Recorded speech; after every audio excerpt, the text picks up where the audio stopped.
Have you ever wondered what it's like to be a C-level executive? To have power, money, fame, and influence? To be admired, respected, and envied by many? To be able to do whatever you want, whenever you want, with whoever you want? Sounds like a dream come true, right? Well, not so fast. Because being a C-level executive also comes with a dark side. A side that can ruin your reputation, your career, and your life. A side that can hurt others and yourself. A side that can expose you to the world as a harasser. Hello and welcome to our channel. Today we're going to talk about a serious and sensitive topic that affects millions of people around the world: harassment by C-level executives. We're going to reveal some shocking facts and secrets about why C-level executives harass others, how they get away with it, and what are the consequences of their actions. We're also going to share some tips and resources on how to deal with and prevent harassment by C-level executives. So stay tuned as we dive into this topic in our next segment, revealing the facts and secrets of why circa-level executives harass others. Some of the most notorious and shocking cases of harassment by C-level executives include Harvey Weinstein, the former co-chairman of the Weinstein Company; Les Moonves, the former chairman and CEO of CBS Corporation; Roger Ailes, the former chairman and CEO of Fox News; and Till Lindemann, the lead singer and co-founder of Rammstein.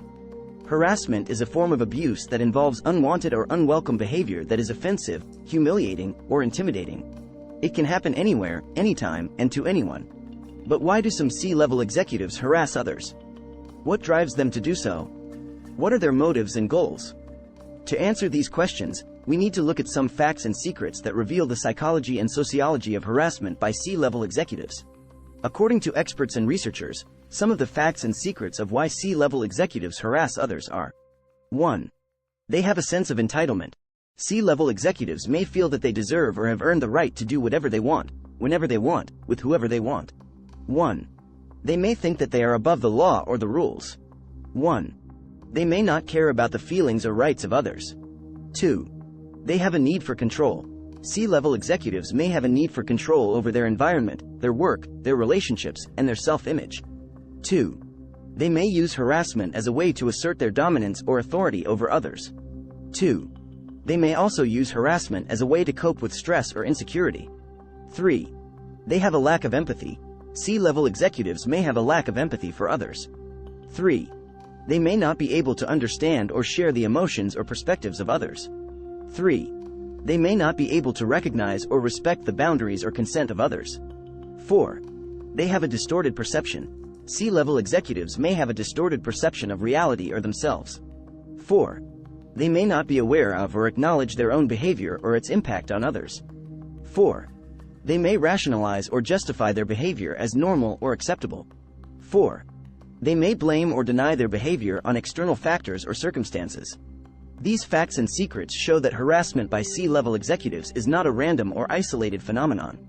It is a deliberate and calculated act that stems from their personality traits, beliefs, attitudes, and values. But how do they get away with it?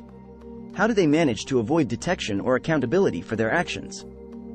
And how do they manipulate or silence their victims? To find out, we need to explore some of the factors and strategies that enable harassment by C-level executives and how they create a culture of impunity and silence. Stay tuned as we expose some of the most common and effective ways that C-level executives escape justice in our next segment, exposing the factors and strategies that enable harassment by circa-level executives. Harassment by C-level executives is a serious crime that violates the human rights and dignity of its victims. It can cause physical, psychological, emotional, and financial harm to its victims. It can also create a hostile and unsafe work environment for everyone. Yet, many C-level executives manage to get away with it. They manage to escape detection or accountability for their actions. They manage to manipulate or silence their victims. How do they do it? What are the factors and strategies that enable harassment by C-level executives? Let's expose it. According to experts and researchers, some of the factors and strategies that enable harassment by C-level executives are: 1. They have power and influence. C-level executives have power and influence over their organizations, their industries, and their networks. 1. They can use their power and influence to cover up or dismiss their behavior, to protect or promote themselves or their allies, to threaten or retaliate against their victims or whistleblowers, or to bribe or coerce their victims or witnesses. 2. They have resources and connections. C-level executives have resources and connections that can help them evade justice. 2. They can use their resources and connections to hire lawyers, publicists, or investigators, to manipulate the media or public opinion, to influence the legal system or the authorities, or to pay off or settle with their victims or accusers. 3. They have charisma and charm. C-level executives have charisma and charm that can help them deceive others. 3. They can use their charisma and charm to attract or seduce their victims, to persuade or convince others of their innocence or credibility, to apologize or justify their behavior, or to shift the blame or responsibility to others. 4. They have followers and supporters. C-level executives have followers and supporters that can help them maintain their status quo. 4. They can use their followers and supporters to create a loyal fan base or a cult-like culture, to spread rumors or misinformation, to discredit or attack their victims or critics, or to deny or minimize their behavior. These factors and strategies show that harassment by C-level executives is not a simple or individual problem. It is a complex and systemic problem that involves multiple actors and institutions that enable or facilitate their behavior. It is a problem that creates a culture of impunity and silence that protects the perpetrators and punishes the victims. But what are the consequences of their actions? How do they affect their victims, their organizations, and themselves? And what can be done to stop them or hold them accountable? To find out, we need to explore some of the impacts and outcomes of harassment by C-level executives and how they can be prevented or addressed. Stay tuned as we reveal some of the most devastating and surprising effects of harassment by C-level executives in our next segment. Revealing the impacts and outcomes of harassment by circle-level executives. Harassment by C-level executives is a crime that has serious and lasting consequences for its victims, its organizations, and its perpetrators. It can affect their physical, mental, emotional, and financial well-being. It can also affect their personal, professional, and social lives. According to experts and researchers, some of the impacts and outcomes of harassment by C-level executives are: 1. For the victims, harassment by C-level executives can cause physical injuries, illnesses, or diseases to the victims. 1. It can also cause psychological trauma, stress, anxiety, depression, or post-traumatic stress disorder, PTSD, to the victims. 1. It can also cause emotional distress, shame, guilt, anger, or fear to the victims. 1. Moreover, harassment by C-level executives can cause financial losses, career setbacks, or job losses to the victims. 1. It can also cause social isolation, stigma, or discrimination to the victims. 2. For the organizations, harassment by C-level executives can cause legal liabilities, lawsuits, or settlements to the organizations. 2. It can also cause reputational damage, public backlash, or boycotts to the organizations. 2. It can also cause organizational dysfunction, low morale, high turnover, or low productivity to the organizations. 2. It can also cause ethical violations, corruption, or fraud to the organizations. 3. For the perpetrators, harassment by C-level executives can cause criminal charges, convictions, or sentences to the perpetrators. 3. It can also cause professional sanctions, suspensions, or terminations to the perpetrators. 3. It can also cause personal scandals, divorces, or estrangements to the perpetrators. 3. It can also cause self-harm, addiction, or suicide to the perpetrators. These impacts and outcomes show that harassment by C-level executives is not a victimless or harmless crime.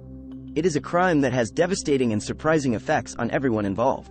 It is a crime that can ruin lives and careers. But what can be done to stop it or hold them accountable? How can we prevent or address harassment by C-level executives? And what are some of the initiatives and movements that have been launched to raise awareness and action on this issue? To find out, we need to explore some of the solutions and strategies that have been proposed or implemented to combat harassment by C-level executives and how they can create a culture of respect and safety. Stay tuned as we highlight some of the most inspiring and impactful examples of how people are fighting back and making a difference against harassment by C-level executives in our next segment.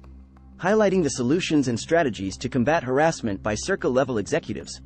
Harassment by C-level executives is a crime that can be stopped and prevented. It can also be addressed and redressed. There are solutions and strategies that can be adopted or implemented to combat harassment by C-level executives and to create a culture of respect and safety. According to experts and researchers, some of the solutions and strategies that have been proposed or implemented to combat harassment by C-level executives are: 1. For the victims, victims of harassment by C-level executives can seek help and support from various sources, such as counselors, therapists, lawyers, advocates, or peers. 1. They can also report or disclose their experiences to the authorities, the media, or the public. 1. They can also join or form groups or networks of survivors or allies, such as #MeToo, Time's Up, or Silence Breakers. 2. For the organizations, organizations can adopt or enforce policies and procedures that prevent or prohibit harassment by C-level executives, such as codes of conduct, anti-harassment training, or whistleblower protection. 2. They can also monitor or investigate allegations or complaints of harassment by C-level executives, such as independent audits, external reviews, or internal committees. 2. They can also sanction or discipline perpetrators or enablers of harassment by C-level executives, such as demotions, fines, or dismissals. 3. For the perpetrators, perpetrators of harassment by C-level executives can acknowledge or admit their behavior and its consequences, such as apologies, confessions, or restitution. 3.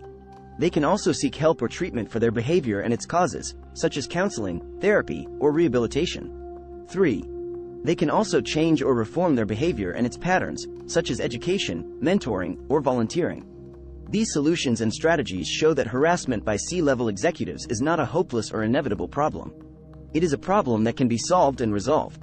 It is a problem that requires collective action and responsibility. That's all for now. We hope you feel empowered and inspired to take action against harassment by C-level executives and to create a culture of respect and safety for everyone.